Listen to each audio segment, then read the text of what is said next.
यो Gen Z plus हाम्रो यो जेन अल्फा टोलियो हो।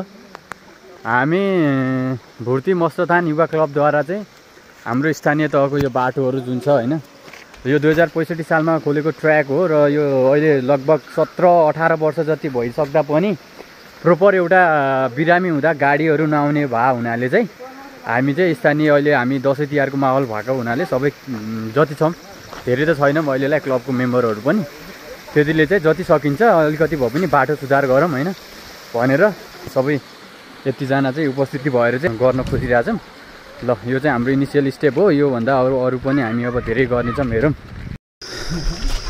यस्तो छ, यहाँ नाली यहाँ माथि छ, यो पुरै नाली हो, यो यहाँनिरको नाली हो, यो देखिरहेको छ यहाँनिर रोड चाहिँ यहाँ छ क्या। अब अनि यहाँ पानी आयो भने यो यस्तो छ। यो अलिकति नयाँ जस्तो देख्यो होला। यो दसैँ तिहारमा नगरपालिकाले प्रत्येक पालिकाहरूमा मतलब वडाहरूमा चाहिँ एकचोटि चाहिँ दसैँभन्दा अगाडि चाहिँ रोड चाहिँ सफा गर्ने भयो भएर यो अलिकति नयाँ देखियो। त्यो भएर नै अलिकति यो रोडमा अलिकति अटोहरू आउने जस्तो देखिया हो। तर यो म्याक्सिमम् ठाउँमा चाहिँ अटोहरू जाने स्थिति छैन, किनभने चाहिँ यहाँ यो नाली माथि छ, रोड तल छ, पानी जति सबै यहाँबाट आउँछ र हाम्रो यहाँ अब यहाँबाट सुरु गर्नुपर्छ। ल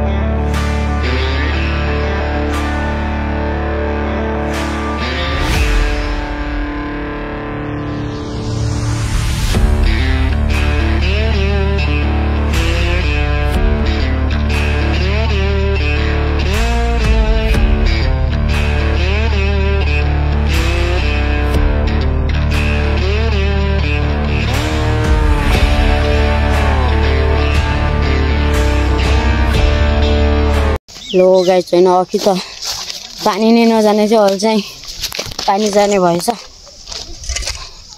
ल यति सभा भएपछि त भइहाल्यो नि हैन।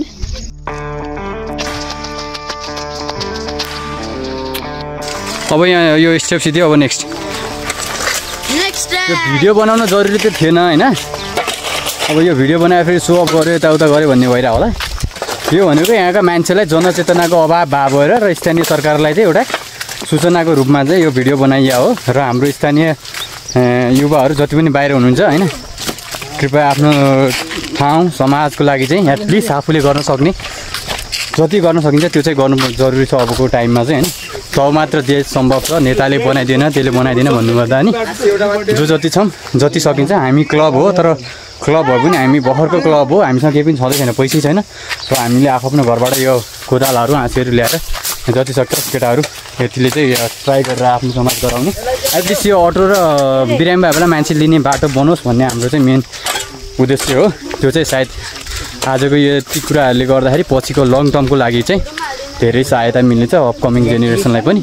र त्यो यहाँ अब यस्तो छ कि यहाँनिर यो पानी अहिले त ठिक छ हैन, यो जब यो बाटो ठिक देखिरहनु भएको छ हैन, अहिले चाहिँ ठिक छ। जब पानी पर्छ यो पुरै हिलाम्मै हुन्छ क्या, हिलो हुन्छ, जसले गर्दा न गाडी आउँछ न यहाँ बिरामी बोक्न सक्ने स्थिति हुन्छ। त्यो भएर चाहिँ हामीले यो नालीहरू पहिला सफा गरिदियो भने, पानी जति सर र नालीबाट काटिदियो भने चाहिँ यो जति पनि घाँसहरू छ यहाँनिर यो सबै यहाँ नाली छ, यो घाँसहरूमा ढुङ्गा मुढा के अडिरहेको छ हैन।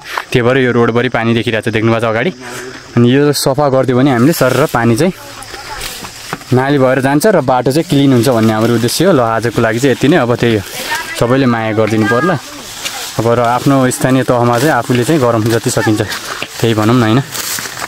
केटाहरूको जलाउने मात्र होइन, बनाउनेदेखि लिएर भत्काउनेदेखि लिएर सब काम गर्छन् जेनजी प्लस यहाँ अल्फा पनि छ नि हैन।